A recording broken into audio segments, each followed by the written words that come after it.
Ces photos ont été prises dans les années 30 en Algérie, dans le massif de l'Aurès, par une jeune femme dont la pensée et l'engagement ont marqué le XXe siècle, Germaine Tillon.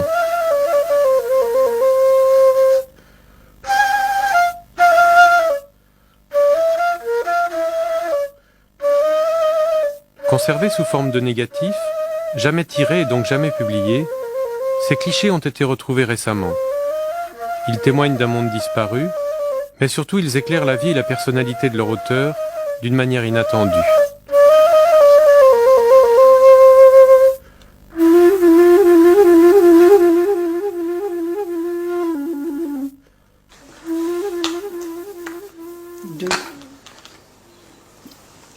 Cherchez le 3. Regardez si vous trouvez... Ah, le 3, le voilà. Alors, 3. Germaine Tillon est connue pour ses travaux d'ethnologie portant sur les sociétés du bassin méditerranéen.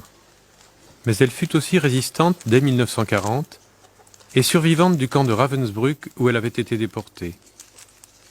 Intellectuelle engagée durant la guerre d'Algérie, elle demeure une militante infatigable des droits de l'homme. Ah, voilà des grottes, voyez-vous? Des grottes dans le rocher. Vous voyez-vous? Des grottes dans le rocher.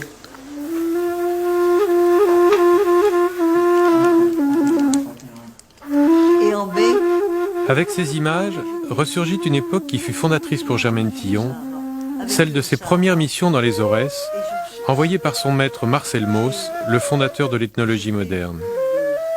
Nous retournons ainsi à ce qui fut à l'origine de ces théories. Le partage des terres collectives.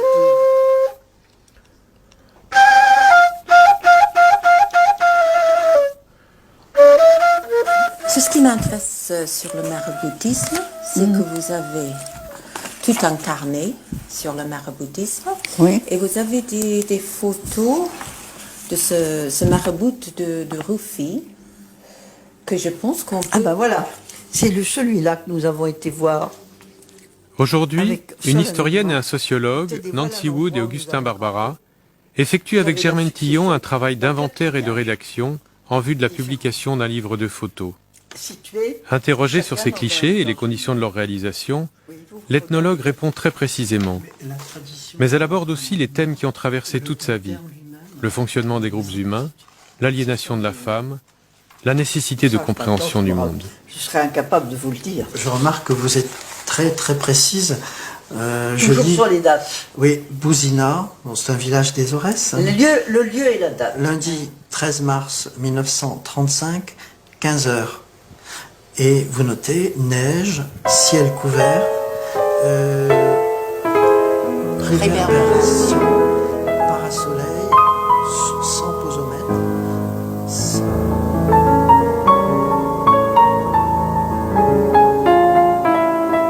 Ces photos, elles m'ont suivi pendant mon apprentissage. Donc elles sont, si vous voulez, le parallèle de mon apprentissage. Pourquoi est-ce qu'elles ont attendu 60 ans pour réapparaître? Parce que j'avais autre chose à faire. Tout ça, c'est exactement. Et quand j'ai été arrêtée, la police allemande, qui était l'Abwehr, ne s'est pas intéressée à mes photos. Ils s'intéressaient à d'autres choses qu'ils n'ont pas trouvées non plus. Et puis après, vous n'avez pas eu le temps. Et après, j'ai eu tellement d'autres choses à faire que je n'ai pas eu le temps de m'en occuper. Oui, c'est vrai, exactement, j'ai pas eu le temps.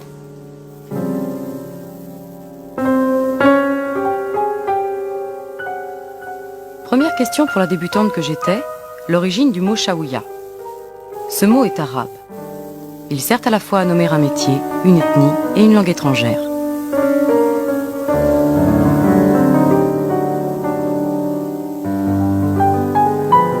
Le métier peu rentable est celui de gardien de petit bétail. L'ethnie vit retranchée dans un massif abrupt et la langue qui lui appartient en propre fait partie de la grande famille berbère.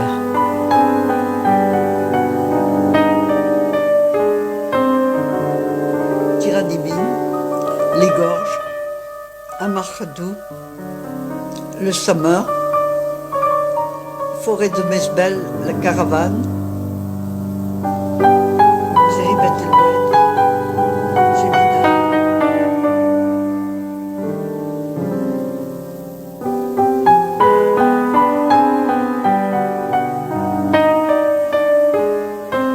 Mon travail, c'était de comprendre l'endroit où j'étais, d'enregistrer ce que me disaient les gens, de noter, de faire des photographies, mais pas seulement, de comprendre chaque détail de la vie quotidienne qui se présentait à moi. Alors, je faisais ce travail d'enregistrement et de compréhension, aussi bien que je pouvais, et puis à cheval, à travers des montagnes escarpées, sans route, etc., etc. Alors, nous sommes donc partis, comme ça, en 1934, moi, avec des études qui avaient porté sur l'ethnologie, surtout, mais aussi beaucoup sur la préhistoire, qui avaient commencé par la préhistoire, continué par l'ethnologie, et poursuivi aussi par la psychologie. J'avais fait aussi beaucoup de psychologie. Et tous ces trucs-là convergeaient vers l'ethnographie. Alors, au fond, il est certain que quand Mauss m'en a parlé, j'aurais encore mieux aimé aller chez les Kanaks, ou chez des gens encore plus lointains. En Amazonie. Ou en Amazonie. Mais je me suis dit, après tout, n'importe où, pourvu qu'on ait un angle de visée. C'est-à-dire Au fond, voyez-vous, un angle, quand vous regardez, quand vous voulez savoir la distance d'un astre, vous faites 2 angles. Voilà. Et bien moi j'avais besoin de 2 angles pour voir les origines humaines. Et les 2 angles, c'était quoi alors? Eh bien c'était n'importe quel autre pays et le mien. Ouais. Voilà. J'arrivais à Aris, la capitale de l'Aurès. Une province qui nourrissait 14 000 familles dites indigènes et une trentaine de familles dites françaises. Les gens de cette région étaient semi-nomades. L'hiver, ils vivaient au Sahara, l'été tout en haut des cimes, et en mi-saison, près de la Guélaha, forteresse où ils stockaient leurs récoltes.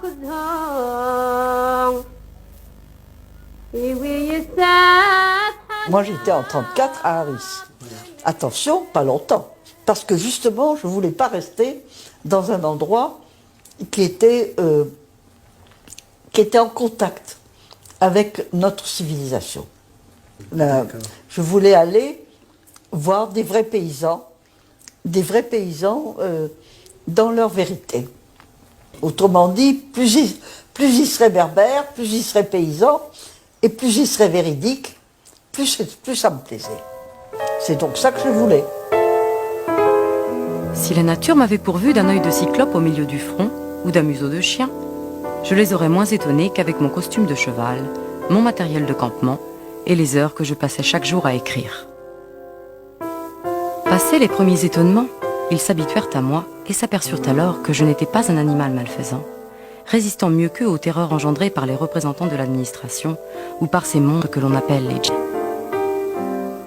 Dans le premier mois, je me souviens que j'ai d'abord été écouter les gens et nous avons eu à ce moment-là, je leur racontais des histoires, je leur racontais, eux posaient des questions d'abord, surtout. Ensuite moi je leur en posais un petit peu aussi, mais au fond je posais beaucoup moins de questions que je ne donnais de réponses. Je répondais plus souvent que je ne questionnais. Et ensuite, ils me racontaient, eux, des histoires édifiantes. Et ces histoires édifiantes, j'en ai raconté quelques-unes là-dedans, qui étaient très édifiantes, sur l'origine du monde. Ils m'expliquaient tout ce qu'ils savaient sur l'origine du monde, sur Adam et Ève, sur etc., etc., etc. Et c'était très intéressant. Je notais très fidèlement ce qu'on me disait. Ça me donnait beaucoup de travail. Ça, c'est la première phase. Alors ensuite, il y a la deuxième phase. À ce moment-là, je suis déjà très connue, j'ai déjà beaucoup d'amis, j'ai déjà rendu service à beaucoup de gens. Et par conséquent, je suis très occupée toute la journée.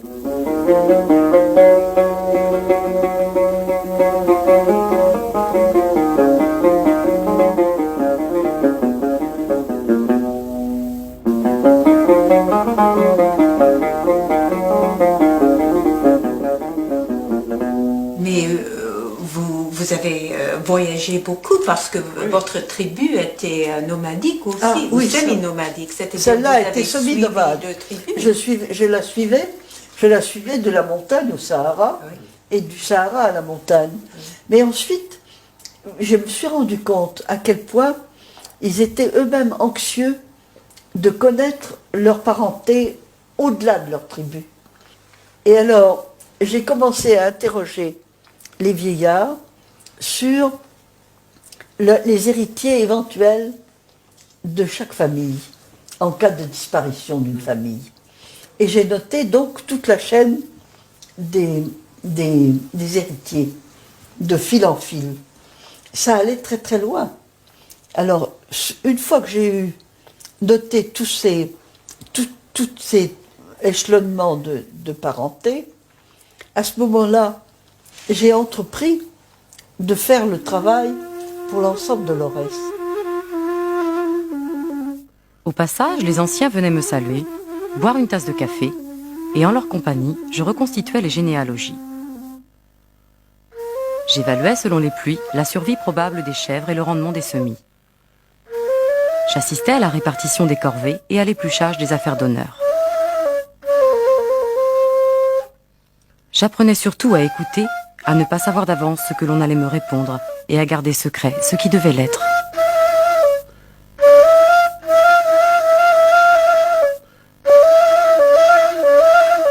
Je me fabrique un type de relation, c'est ce qu'on peut appeler le dialogue.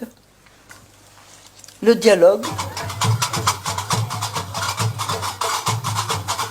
Tadjemmout, 23 mars 1936. Dans le cas d'une difficulté à régler à l'intérieur d'un clan, seuls les anciens de cette faction délibèrent, et leur réunion porte le nom de Djemma'a.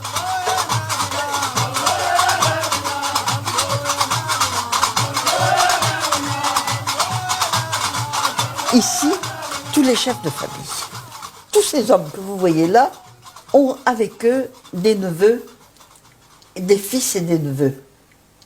Et plus ils ont de fils et de neveux, plus ils sont dangereux. Et par conséquent, ils sont arrivés à se mettre d'accord pour constituer une république. Et cette république, c'est une espèce de modèle que nous retrouvons, au fond, dans toutes les villes à l'époque du Moyen-Âge. Venise n'est rien d'autre qu'une ancienne tribu comparable à celle de l'Aurès. C'est une tribu dans laquelle l'aristocratie, c'est-à-dire les grands vieux, domine la ville, et elle est arrivée à avoir une flotte, et cette flotte est assez importante pour monopoliser le commerce mondial. Le mot qu'ils emploient pour se désigner, c'est un mot qui signifie à la fois grand et vieux. Donc j'ai traduit par grand vieux, oui, puisqu'il a les deux sens. Alors les voilà, ils sont ici. L'ensemble, c'est la Djemma'a. Et l'ensemble, c'est la Djemma'a. C'est-à-dire l'Assemblée. C'est-à-dire l'Assemblée. L'Assemblée en traduction. Et cette Assemblée, voilà, c'est tout de même un Parlement. C'est ça. Vous avez dit l'autre fois plutôt un Sénat. Oui, plutôt un Sénat. Parce qu'ils sont un peu arriérés.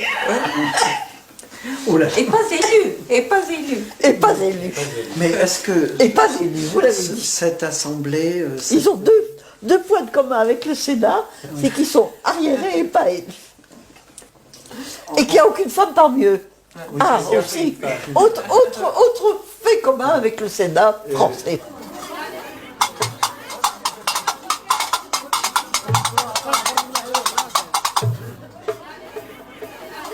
Père à sa fille. Celle-là, on la touche pas. Non. Je crois que c'est bien de finir sobrement. Je trouve que cette Durant photo l'été, est très belle. il est décidé que les photos de l'Aurès seront publiées aux éditions de La Martinière. Quand elle l'a vu, elle l'a trouvé très très belle. Une maquette est réalisée avec les premières photos commentées. 150, oui. Alors, il y a 1500 négatives à peu près. J'ai fait tirer 400 photos à peu près. Et enfin, on va choisir 150 pour le livre.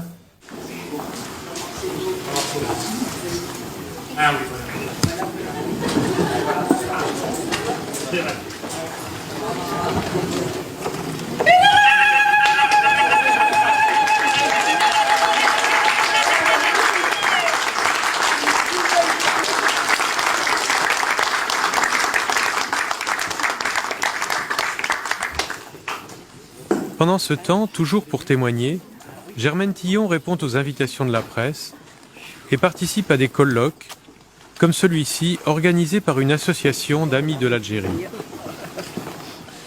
Nous allons réunir les Français qui étaient tous d'accord pour s'entendre avec tous les gens d'Algérie. Et quand je dis tous les gens d'Algérie, ça veut dire tous, sans aucune exception. Et c'est d'autant plus nécessaire que les gens d'Algérie n'ont pas cessé de s'entrebattre. Qu'on fout la paix à leurs enfants. Voilà. Bravo.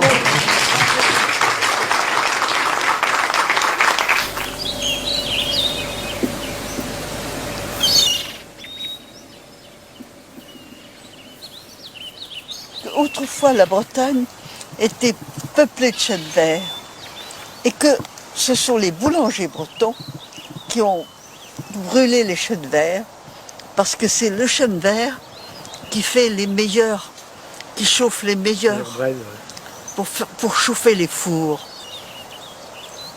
Alors ils ont brûlé tous les chênes verts et on a mis des chênes pas verts à la place. Alors moi j'ai voulu remettre les chênes verts de la vieille Bretagne d'autrefois.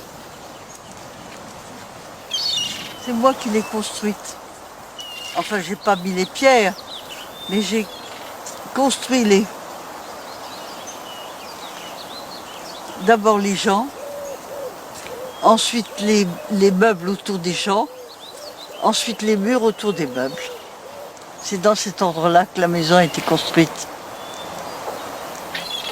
Ça va aller.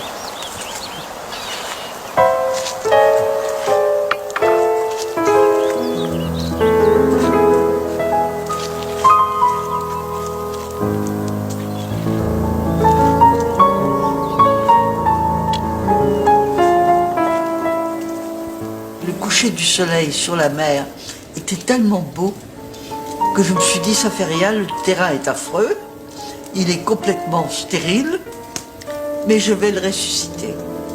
C'est ce que j'ai fait. J'ai essayé de ressusciter un terrain mort.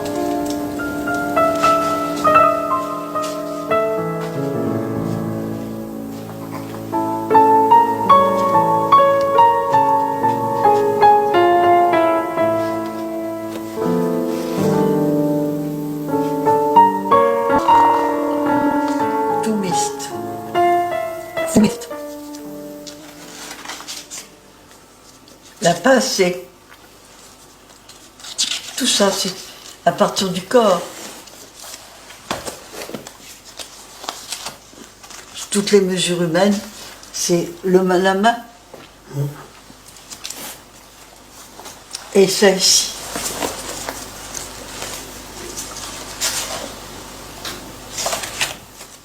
Longueur à mesurer entre le pouce et l'auriculaire. Et voilà, c'est cette mesure-là. Là, voilà. Voyez-vous la mesure qui va du pouce à l'auriculaire. Égypte, Chebeur. Tunisie, Oranie, Chebeur. Algérie, en pente, dans Rabelais. Entre l'extrémité du pouce et du petit doigt. Alors ça, c'est dans Rabelais. Ce sont uniquement des références. Ah oui. En réalité, je m'intéressais surtout à la société. Mais la société, il faut d'abord aussi comprendre toutes les choses matérielles.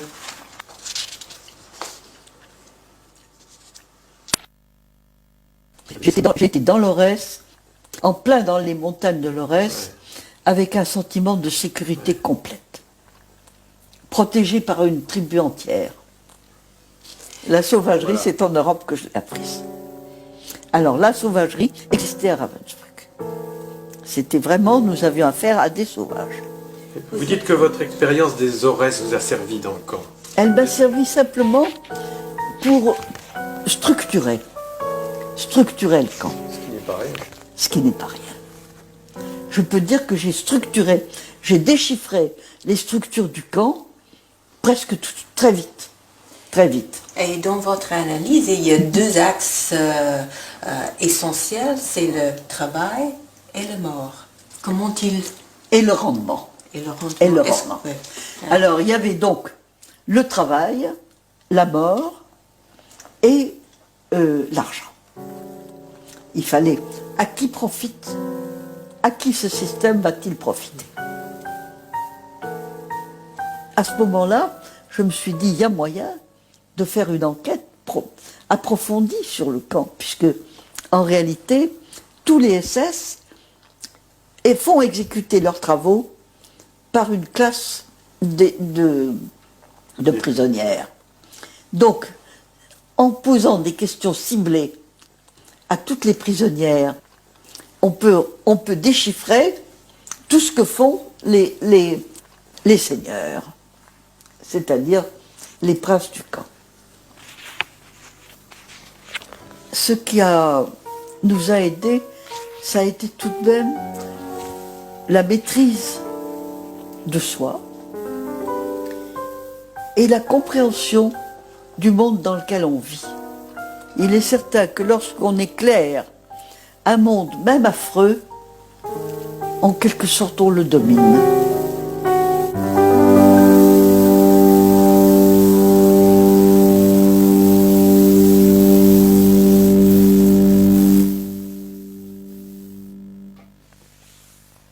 Moi, j'ai voulu faire de la préhistoire, de l'archéologie et de l'ethnologie. Ma mère m'a soutenue autant que j'ai voulu. Quand vous êtes parti en pantalon et à cheval dans les Aurès... Elle m'a dit, je me souviens d'une lettre où elle m'écrivait « Rappelez-vous tout de même que je vous ai confié un petit enfant qui est vous-même et que vous devez me le rendre intact. » Elle a même tapé à la machine Ouais. vos rapports. Tout à fait. Ouais. Quand je lui ai envoyé mes rapports, elle me les faisait taper. Et c'était elle qui les transmettait.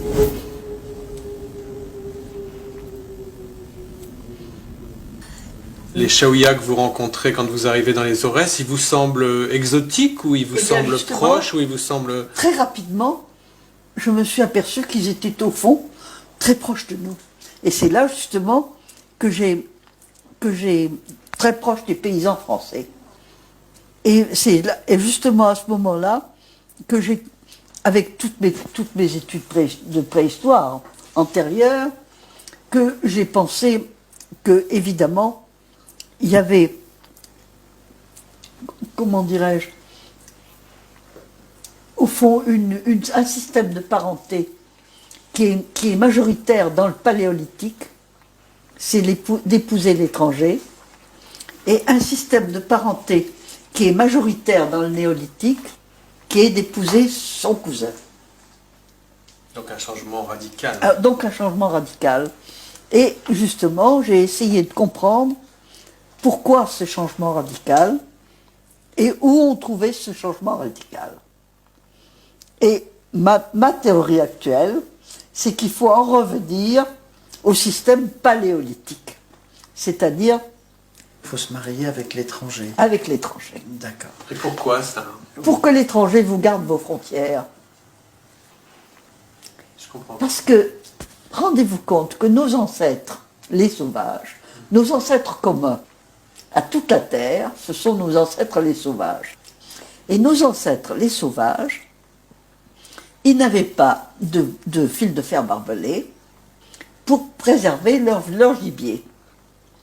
Et par conséquent, il fallait qu'ils se mettent d'accord avec les gens qui étaient de l'autre côté de la forêt.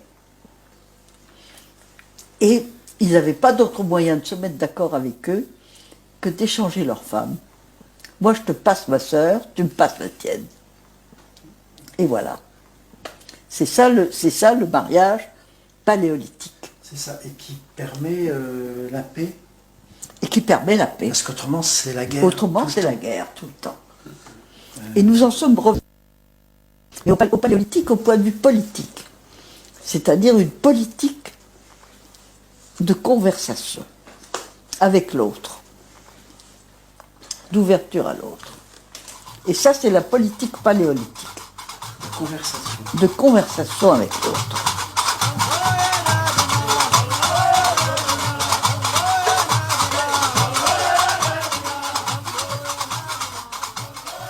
Il y a 65 ans, j'ai photographié cette petite fille et j'ai choisi cette photo pour changer l'image qui se trouve sur un de mes livres qui s'appelle Le Harem et les cousins. Parce que ce livre, Le Harem et les cousins, est consacré au destin de la femme dans la Méditerranée. Et cette petite fille, qui a l'air si intelligente et qui visiblement a l'air de poser une question. Elle pose une question au destin. Quel va être mon destin? Eh bien, si cette petite fille est une paysanne, elle va avoir un fils. Et si elle a un fils, ce fils sera, en tout cas, la propriété de sa mère.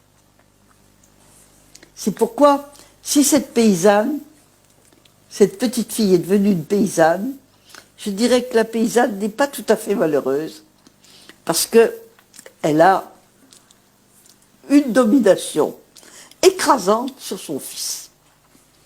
Mais si cette petite fille va en ville, à ce moment-là, la pauvre petite fille, elle a raison de se poser des questions. Parce qu'on peut l'acheter dans la rue, tout simplement, avec 3 ou 4 enfants, et le père foutre le camp, on ne sait pas où, et ne jamais revenir. C'est ce qui se fait à l'heure actuelle à Alger. Oui. Alors, si nous mettons une légende sous ce photo, si nous mettons ça sera quoi? La légende, ça, que va-t-on faire de moi? Voilà la légende.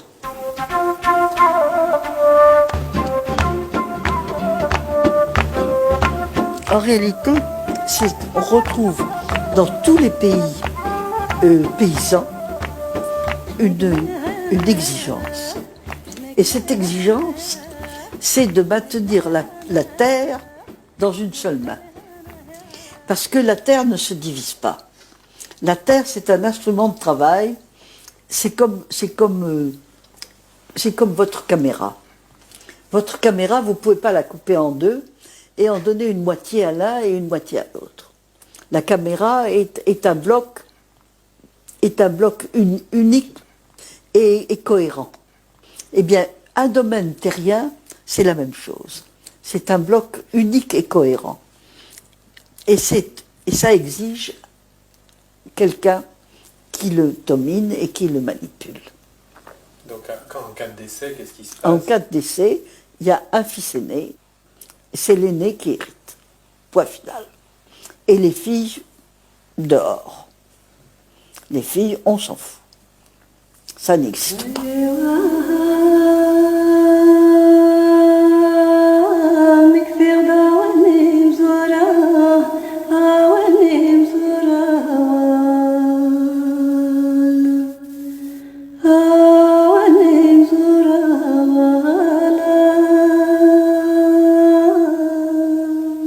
Avant 1940, j'ai souvent interrogé les chefs religieux sur les modes d'héritage dans les Aurès.